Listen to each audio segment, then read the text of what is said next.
Hi, you're listening to the Professional Speaks podcast with me, Craig McKellar, your host. As an ex-Big Four auditor for 6 years, I now run a specialist recruitment consultancy called McKellar Consulting. Throughout this podcast, I speak to senior leaders from the professional services community, past, present and future. These leaders work in accounting and finance, audit, tax, corporate finance, consulting, legal and investments. In the comfort of their own office, I will be posing questions to our guests to gain insights from them across a variety of topics, including balancing work and life, mental health and mindset, risk-taking, and effective leadership. These insights will help us learn, be inspired, grow, and ultimately succeed in what we want to achieve in our careers. Here's what's coming up on today's episode.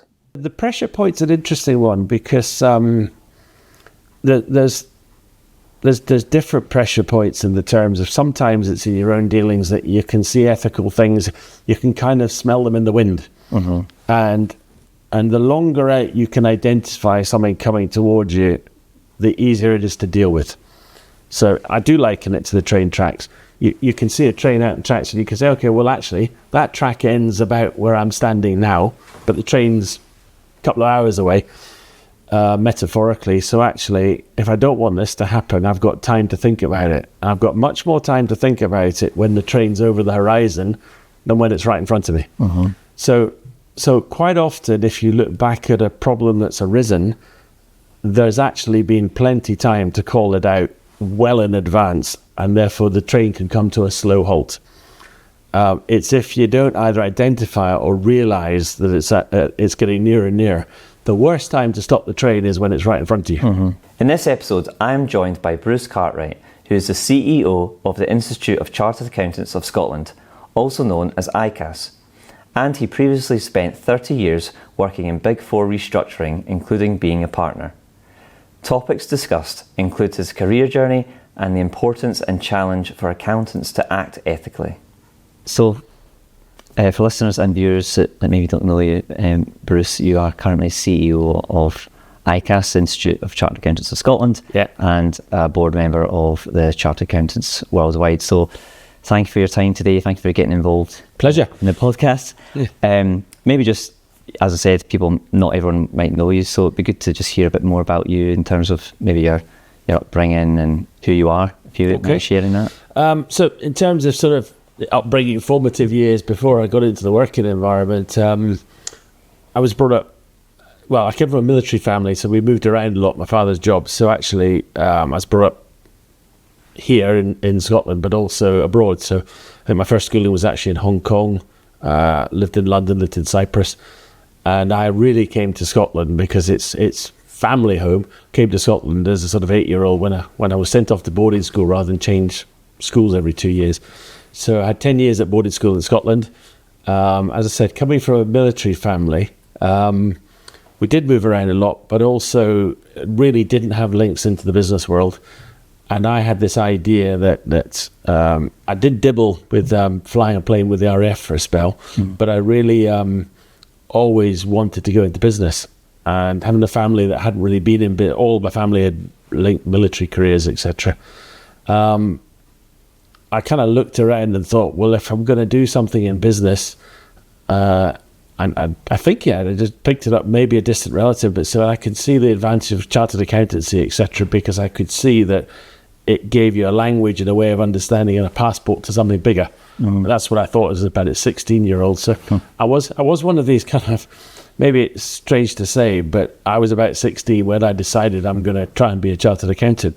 So that's relatively young, I think. But at that point, you had to have a relevant degree. So then when I was choosing to go to university and chose to come to Edinburgh, you had to choose a relevant degree. So believe it or not, I'd love to have done history, but at that time, you had to do something similar. So I did business and law. Mm-hmm. And I had a very happy 4 years coming to Edinburgh University. And then looking at firms to join at the usual traditional milk round, I ended up at Pricewaterhouse at the time, which was one of the big 8 at the time. And then subsequently over the years, Pricewaterhouse became PwC. Mm-hmm. So that was kind of, in a nutshell, from school days to Edinburgh University, starting with PW, and probably like the vast majority thinking, well, I'll do my training, I'll worry about it at the end of the training, what I'm going to do next. One of the big attractions for me, maybe my upbringing, was, well, I'm going to have a qualification that's international and it can take me abroad.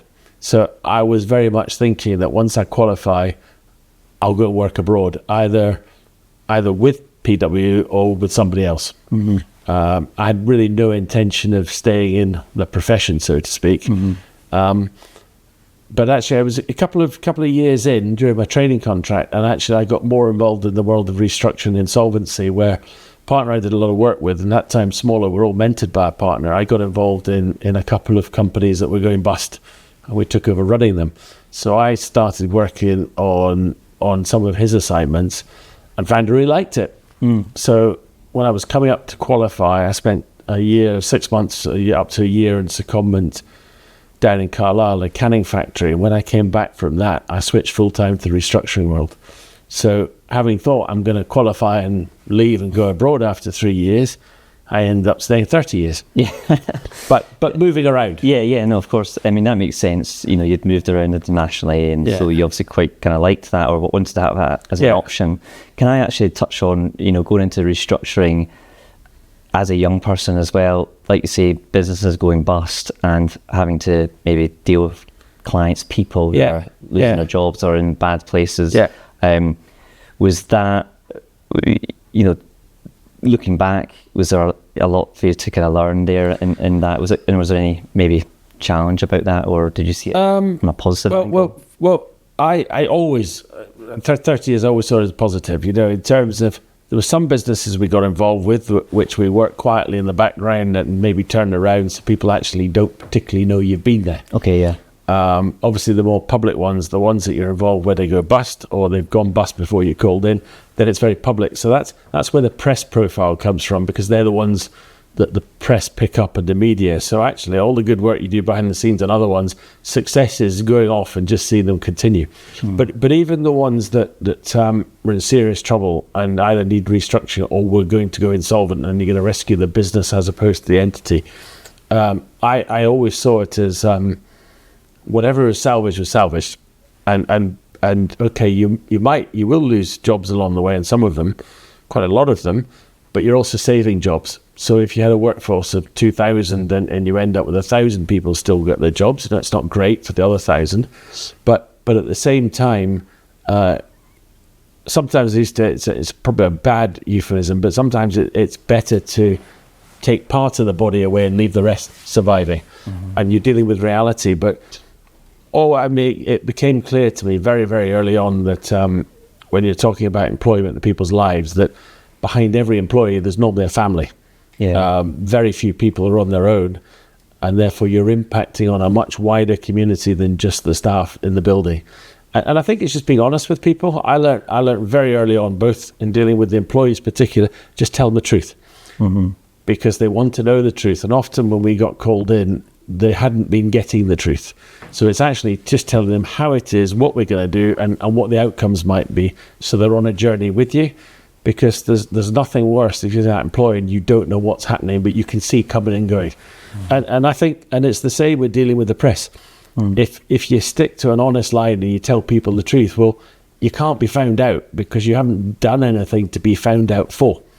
So I think it's the same principle with whoever you're dealing with, whether it's the employees, the press, or the customers of a business. Just keep it straight, accurate and straight. And what comes to mind is, you know, like that's what we want from doctors. You know, it's kind of, be told the truth so you can deal with it and you can make the right decisions from the information you've got. I mean, it's surprising. I mean, I can remember dealing with an airline that had gone bust, and it was quite well known in Scotland. This was 15 odd years ago. And because there was such media attention around it, I just decided the only way to deal with it was we'll literally have a press conference, because couldn't really get any work done because there was such intense media presence. And actually, at the time, you can imagine on day one of effectively when an airline goes bust, you just have to stop. You know, you can't have planes flying around. They're all on the ground, health and safety, they're all parked up. But because of the music stops immediately, we had something like 5,000 passengers abroad. And we also had staff, we had crew, etc. abroad. So of course, I was attending this press conference, very much focused on the human side of it, saying, how are you going to get everybody home? And it was mid-December, so I was asked the question, will everybody get home for Christmas? And of course, at that point, you're thinking, well, I've got to work out, because there's no money to get them home. And all I could say, well, I sincerely hope so. And actually, I know one of the press lines was Cartwright said, hope. But actually, we did get everyone back. Yeah. Because it's amazing how you see things unfold. Because actually what happened there was, as soon as we were appointed, we knew we had 4,000 or 5,000 people abroad. We also had no money to get them home. But actually, the other airlines, all founders who go into the same destinations and said, look, we'll do our best to get them home and give them really discounted flights, etc. And you think, well, that's generous of them, but it's also commercially astute of them, because by getting them home, it helped the reputation of the other airlines. Because if you have a real problem, then governments will interact and say, we're not going to allow this to happen again. Maybe we'll have a levy on the airlines. But the airlines were great. So actually, a week later, everybody was home, bar, I think, one group of guys who were on a stag party who just decided to stay for Christmas. But everyone else got home, and that was an alignment of all the airlines helping us. Mm-hmm. So it's amazing when you see good comes out of it. Mm-hmm. And everybody got home, and ironically then we're talking about getting your money back, credit card transactions, etc., and the vast majority were credit card protected. Mm-hmm. So although it was pretty horrific at the time, it actually worked out as best it could. No, it's a great kind of, I'm going to say story, but it was a great I remember it very well. Yeah. Kind of going back to you touching on that you spent 30 years in restructuring in professional services, and you went up to partner level. What was it that kept you there that long? I think I often do say this, that people in professional services come to a fork in the road where do I move into industry, and that can be at any point, or do I stay where I am? Yeah. What do you think maybe kept you? I just find it so interesting. And I'd had a spell, as I say, I had been off, as honest comment, to a canning factory, and I don't mean disrespectful, but I was in charge of producing the management accounts every month, and I was pretty sure if I could see the canning lines working, we had 2-3 canning lines. And for example, if the canning line went down for a day, I could tell you what we'd lost in revenue. So the accounts were reasonably predictable. It was about 100 million turnover business, but I find it really interesting. And it was that long ago that the euro wasn't in, because we were buying a lot of German goods in steel, etc., in Deutschmarks. But, working out the forward price of the Deutschmark, etc., was interesting, but I just thought, this isn't for me. Mm-hmm. When I came back into the restructuring world at PwC, there was always something new. And at a point in time, you could be working on 3 assignments, you'd be working on 1. And there was a variation of half the work was actually helping the company sort of do things and work out what could change to make it profitable, get the cash flow going. The other half was actually when the company formally went bust and you were in a formal executive position of running the company. Mm-hmm. And, you're on the ground, you're making decisions, I can think back to the early 90s, running a car bashing factory in Oxford, where we made doors for cars, etc. Bash them, you're getting all the metal in, making them, and we traded that for 4 months. Now, I knew nothing about making doors of cars, etc. before I got there, but you soon learn. Mm-hmm. And you're totally reliant on the workforce to explain it to you. But, I was the one signing the checks and buying the steel, etc. And then after 4 months, we sold it. And everybody's jobs were preserved. So it was great. There was always something new. And, and it didn't change. I became a partner for about 15 of those years. Okay, you had more authority, but the sheer variety of things you did. I mean, my last 2 years, I was working out of Denmark, a place called Aalborg, which is very north of Copenhagen. And we were dealing with a wind-up of a company that had $1 billion of debtors, which was effectively oil supplied to ships around the world. And when I say ships, I mean the big merchant ships. Mm-hmm. They on average, they take about $1 million of fuel each.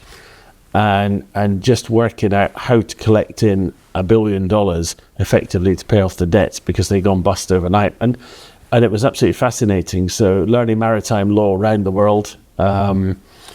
We had vessels in Sierra Leone, we had them off Florida, we had them all over the world where we were tracking them and trying to get them to pay. And it was just, it's absolutely fascinating.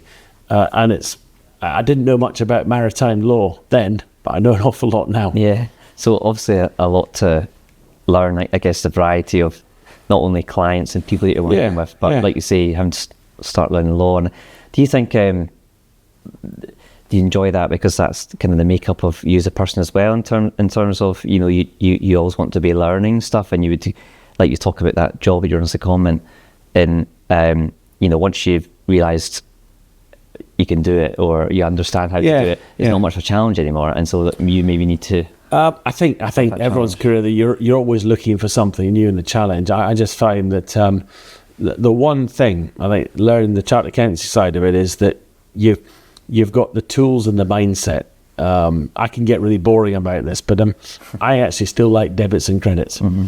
Because, you know, and we've got this famous thing, I don't know if you're not at Kenzie, switch off now, but in terms of a debit is, if I've spent £100, have I invested it in something worthwhile, or have I just wasted my money, in which case it's a loss? Mm-hmm. And I just find the whole concept, debits and credits, there's a true something in there, and it's absolutely right. I've spent my money, what have I got to show for it? And I would sit in board meetings where we were trying to work out whether the company was profitable or not, and we would do sort of good old style T accounts with the board, and you'd say, okay, I've got a gap here, so what's my gap? And how do I account for this gap? And if you can't show me something for it, it's called a loss. And you could see the light bulbs going on board sometimes. So actually, I've spent 200 million on this. I've got this to show, and I've got a black hole of 50 million, say. And if I can't articulate it, then I've got a problem, or I can't recover it. So I am one of these sad people that actually believes in the beauty of accounting, that actually it all ends up balancing out, and you can actually identify the issues in the company from a simple pictorial T account as well as you can from just what they're telling you. Yeah. No, I mean that is it's good for us to go on to your current role, and you know, did being the sad person get you the job? You know, it's interesting. So in a current role, so I've been here 6 years now, and I never envisaged doing this role, but in my time at PwC, I was on the council of ICAS. Mm-hmm. So I've been a member now I've been a member since 1989, so that's a long time ago.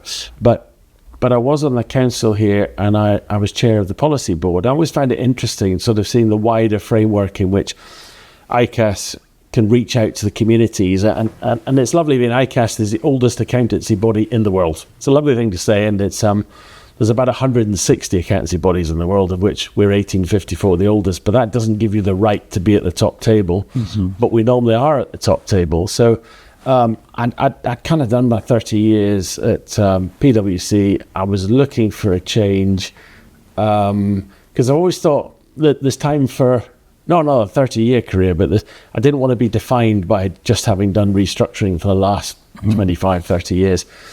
And I left, and frankly, I wasn't particularly looking for anything. I thought I'm going to have a break, because I notice now I've got my son and daughter who talk about having a sabbatical after like 3 or 4 years' work, and we never did that. Maybe we were the idiots. Maybe we should have.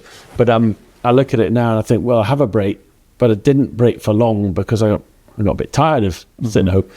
And I came along to ICAS because I was invited to come and do some policy work. And I thought, well, I'll do that for now just to keep my hand in.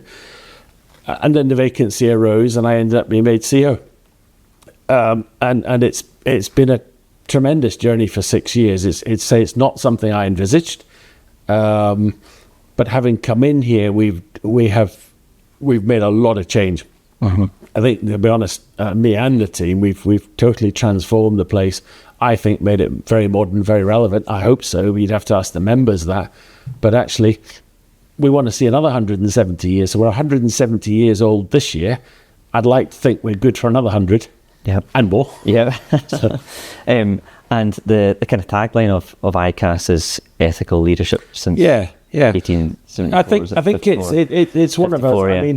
I mean, when we sat down post-COVID, because we'd made so much change and progress during COVID about how we operated, and we proved that our digital platforms were sustainable and working, that we came out of COVID thinking we've got to rebuild for the new world, and actually we've got to take the lessons we've learnt. So actually that started with, before we really developed our strategy, because we had it in our heads that there's some great stuff about digital online that we can do now. We can do exams here and there. We can change the syllabus, make it much more flexible. But actually a real start point was to actually say, who are we?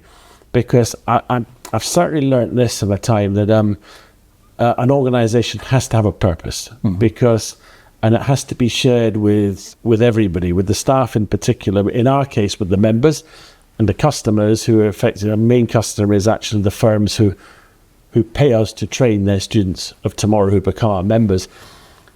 But if you haven't got a purpose, then it's not clear why everybody's doing everything, why are you coming in. So actually our purpose and our vision. So actually a vision that you see on the wall here, our vision to empower trusted professionals to create a better tomorrow. And that really, as we looked at it and said, well, actually we are creating professional people. I was created a professional person, and a professional person, there's got to be a trust angle around it. So that's the trusted professional. And why are most people coming into the accountancy world and learning? Because actually they see it as a smart career move, but it's actually creating tomorrow. So, what are you going to do as you qualify and you admitted to membership? What are you going to do to create a better tomorrow for you, for society, in the roles you play? You might be the FD of a business.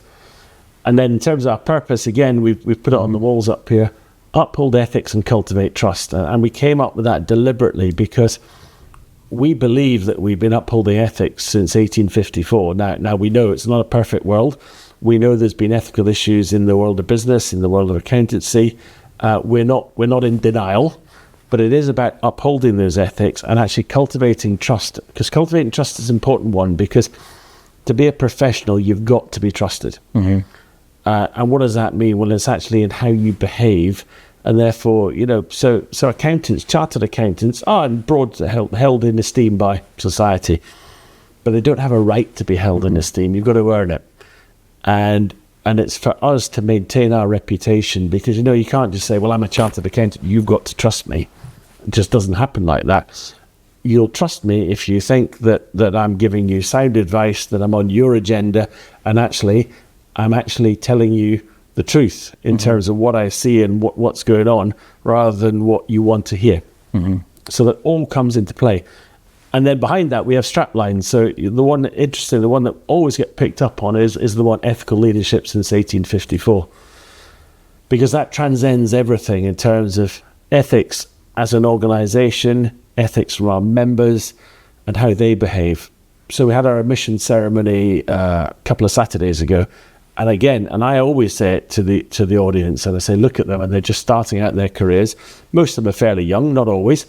And you wonder where they'll be in a few years. But you actually say, the reason we call it an admission ceremony is because you're joining us, and that comes with, we're delighted to have you on board, and new members, and you're going to go out in society and do great things. But it comes with an obligation about your behaviour, because you are ICAS. You're not just our ambassadors, you are ICAS. And how you behave will not only define you, it'll define us, and it'll define the profession. So I get not high horse about it, but it's really, really important. Yeah, I mean, in professional services, it's all you've got. Reputation, trust. It's all you've got. Is so important. Yeah. And we've seen, like in other industries as well, right? Yeah. But we've seen collapses of firms where, maybe auditors, haven't done the right things, or firms have collapsed because their internal finance people haven't done the right things. And it's absolutely there. Yeah. So reputation is absolutely everything, both personal and corporate, and how you behave. And it's also how you treat people, because you can see even in the modern world, when actually, you can have disagreements with people, professional disagreements, but actually it's how you leave it. Because, and we can see that in the world of politics now, that actually you can have disagreements with people, but there's ways of doing things that actually, if you've got to respect other people's opinions and how they are, so that actually, no matter what you do, you leave the room with respect on both sides, because actually the world turns, and people will come back in different guises, and it's very bold to try and offend people for the sake of it. You should always leave things said, but in a good manner. Because things come back and people remember you, and how you behave once. You might be in a different business situation, but some similar people at the table 5 years later, and they will remember how you behaved first time round. No, I agree with you, and I was just thinking an ethics training, right? So this, becoming an accountant, there's an aspect to qualifying where you're tested on your ethics.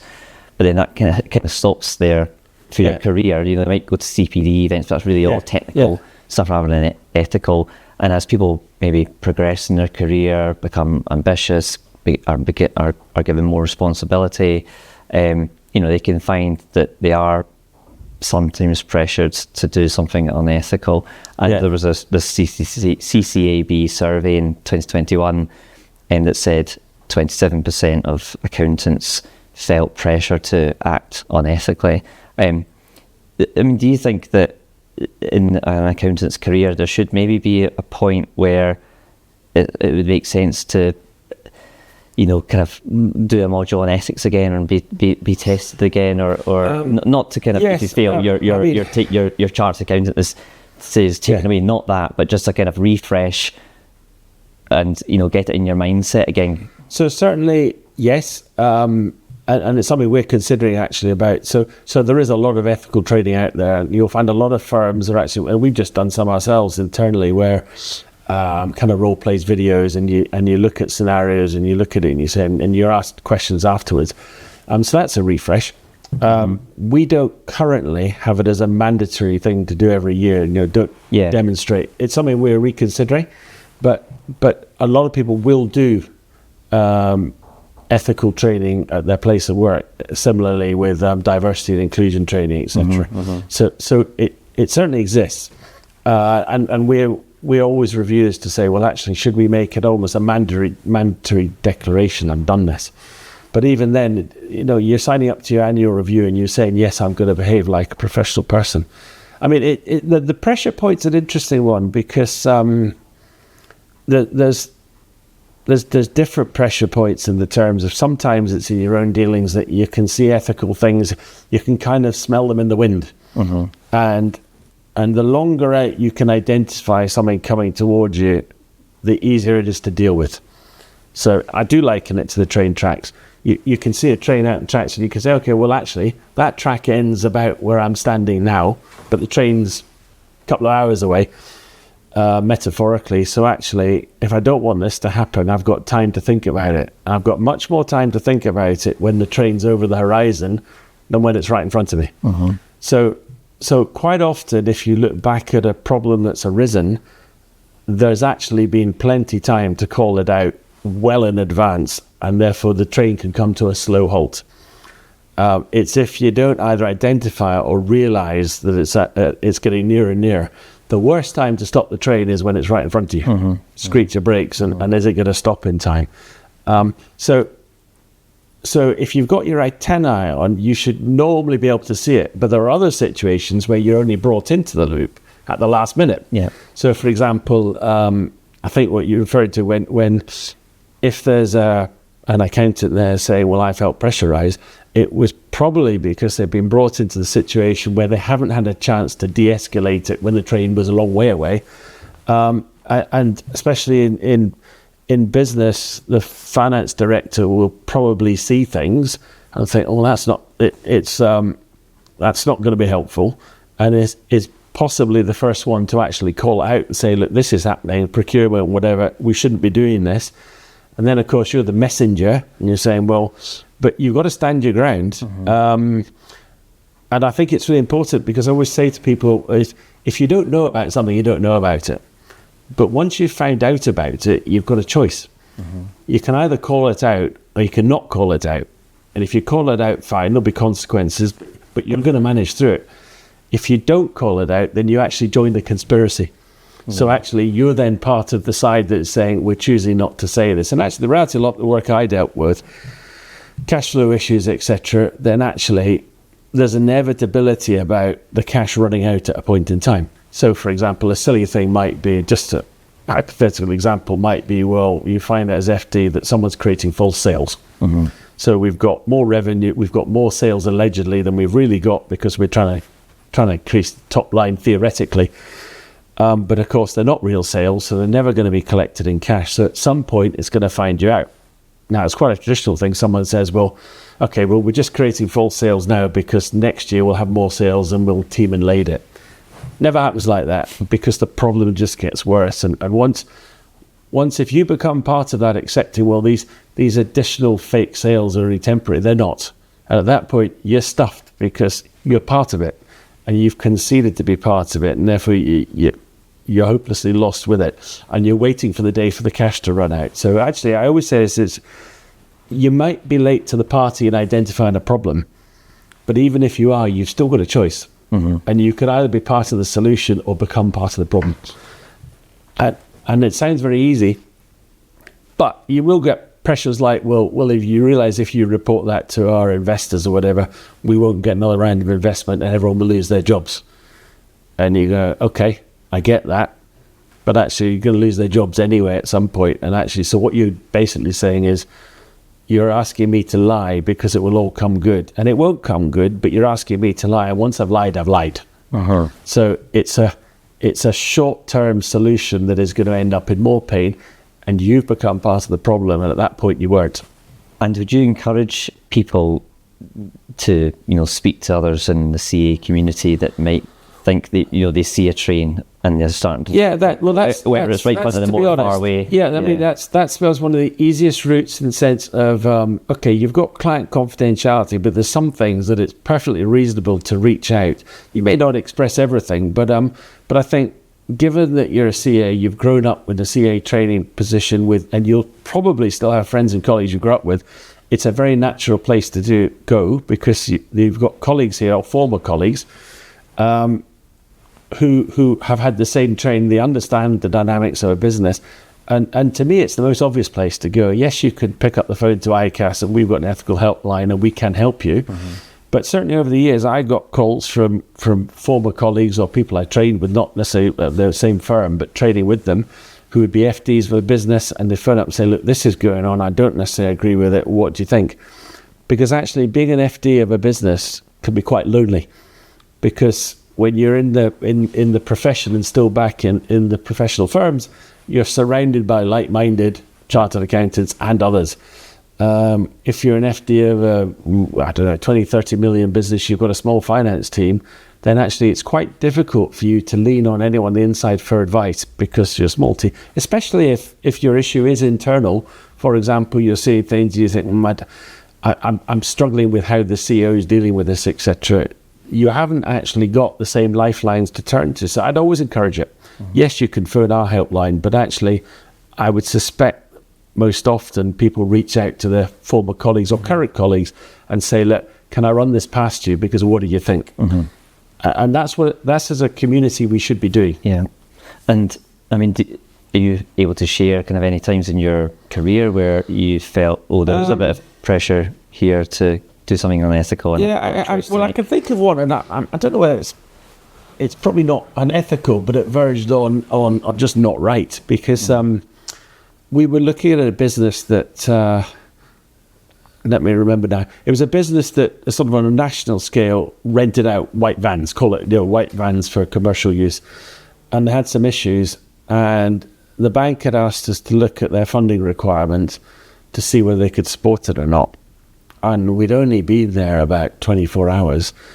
And all I could see is that even in 24 hours, that the funding ask was clearly understated.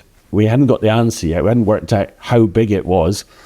But if they were asking for 10 million, you could see already they probably needed 25. I can't remember the numbers, but for one example. And there was a turnaround guy involved, and I had a discussion with him, and after about 24 hours, he was adamant that the bank needed to make a decision like the next day, and the best will in the world. So he said, we need to put a number in front of them, because if we don't get the money tomorrow, etc., this will all go wrong and jobs will be lost, etc. And literally, we were working around the clock, but we'd only been there for 24 hours, and I had so many unanswered questions. And I know pretty restructuring, you've got to do what you can in the time to get the best picture, and it's not even the 80-20 rule, it's whatever you can understand, given you've got a short time frame. But actually at the same time, he was kind of saying, and we need this number, and I'm saying, well, no, you need that number and more. So actually all that would have happened, if we'd gone with it the day, we would have gone with the ask for the company, and by next week we'd be asking for at least double. And he was adamant that we need to go to the bank and we need to put in the request and say it was a signed request. And I'm sitting there going, but it's not a signed request because I don't believe it. And it wouldn't have mattered if I brought in another 30 people to work for 6-10 hours, because there's a sequential thing. We couldn't prove it. We were about 2 a.m. I remember when I got some sleep, he was really annoyed with me because I refused to back his number in the morning. And he said, it's got to be done today. And his line was, people will lose their jobs. And I'm going, okay, I understand that if we don't get the funding in. But actually, there's no point in keeping their jobs for a week if we've got the wrong answer. And it was completely off. So actually, we didn't go to the bank. We went on for another 24 hours and we started to prove that actually the number was, I say just for one number, it's not 10 million, it's 25, to which he knew they would never get the backing for. So actually I was caught between, well, you're asking for 10 because you think you can get away with that. You know you need 25. And actually we said it's at least 25.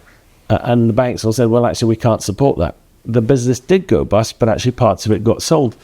But it was this thought of, well, I want to do this, so you've got to make a decision tomorrow morning. And I said, I have no problem making a decision, but it's going to be based on fact and reality. And I'm going to say to him, and if you want my decision, it's this business needs 25, not 10. Yeah, not going into it too much, but is the driving factor behind that person just wanting, so maybe he knew that 10 million wasn't enough, let's say, is the driving factor behind him wanted to even just get 10 million, even though he knows it was only last week, is a driving factor that he, I don't know, wants to be seen to have, well, we've done something for you. We got something for you. Yeah, no, it's not to be honest, I think the driving factor is not facing up to the reality that this is beyond repair. So I think it's a driver, well, actually, I'm going to have to accept that the business is beyond repair. And you do see that with directors of companies who've been in for a while, because they can't comprehend that actually to say, well, actually, the game's over. There are ways out of this. And when we say a business goes bust and administration, whatever, you can still trade it, you can still do things, and you can sell it. So it's not the end of the world to go into a formal insolvency process. It might shut down, but if it's planned and you start putting your energy into, well, actually, if we freeze everything, then coming out the other side, there's things we can do. If you focus there, but if your mindset is, this cannot happen, then I just think there was a mental blockage. And I think it was that, because actually stopping the business trading or going into a fall was not a possibility. Well, of course it's a possibility. And it was a better outcome because we then sold the business. So actually most of the jobs got preserved. So actually it wasn't fun at the time, but the end result was a good news story. It wouldn't have been a good news story if we just threw money at it and failed to address the issues. Okay, yeah, that makes sense. No, that's really interesting. I think, there's maybe not a lot of chat kind of going out, certainly out there, around ethics and to get people thinking about things from an ethical standpoint. When we put it as our strapline, ethical leadership, 1850, some of the older members said, "Oh well, why are you saying that? Because have we got a problem?" I say, "No, actually, we're putting out a positive." Yeah. We've been a guiding light since 1854.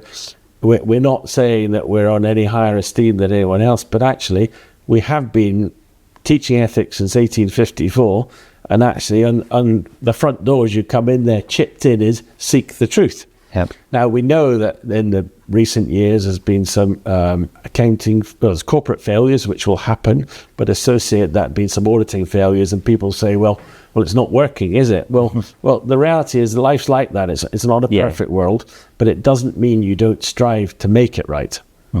No, I agree, and a good place to kind of end and wrap up the conversation. So I do like to ask guests at the end about the next 12 months in terms of your goals. Okay. If you have any personal goals or any professional goals, just get a one of each, or just one. Professional level. So we did introduce the new strategy, and we've now been implementing it. So we've worked out our purpose and the values, but the big changes we've made is around the whole education side. So March 22nd of this year, we launched our new syllabus. Not only is the content quite radically different and new electives like data analytics, we've got sustainability running across all the subject matters because it infuses them all, as well as the subject matter itself. And then we've changed the way we teach it so that it's very much more flexible, so that it encourages people to come into the profession, not just into the block release tradition of old, come in from industry, and therefore will create better diversity. So this year is all about cementing that. So by the end of 24, the strategy will be fully implemented in terms of all the design, etc. will be there. Mm-hmm. Of course, then you're into tomorrow, and then so it doesn't end. I'm really interested in how we can use AI, predictive analysis, and then it's a combination of, well, what would we use it for and how, and where's the benefit. So you never arrive on a strategy. There's always something else you can improve. Mm-hmm. On a personal level, I'm determined to get out and about more and possibly more holidays. So we'll see. But no, I do like to define. I love my job, but at the time I think I've got better at switching off. So my personal commitment is, when I'm going to go on holiday, I'm going to go on holiday. Mm-hmm. So it sounds very trivial, but I think everybody, and I tell the team the whole time, when you go on holiday, have a proper break. Yeah. So I'm going to do that. Good, great, and good advice for anyone else that's listening. Switch off, have a rest. Absolutely. Great. Well, thank you very much again, Bruce, for coming. No, thank you. I've enjoyed it. Great. Thank you. Thank you. Thank you for listening to the Professional Speaks podcast. This podcast was produced by Springwood Studio Productions. Remember, you can watch the episode recording on our YouTube channel, and if you can, please do subscribe and share with all of your friends. The more people who listen to this, the more guests we can have on to share, so that you can learn, be inspired, grow, and ultimately succeed in what you want to achieve in your career. Please also contact me if you have any feedback on this episode. I'd love to hear from you.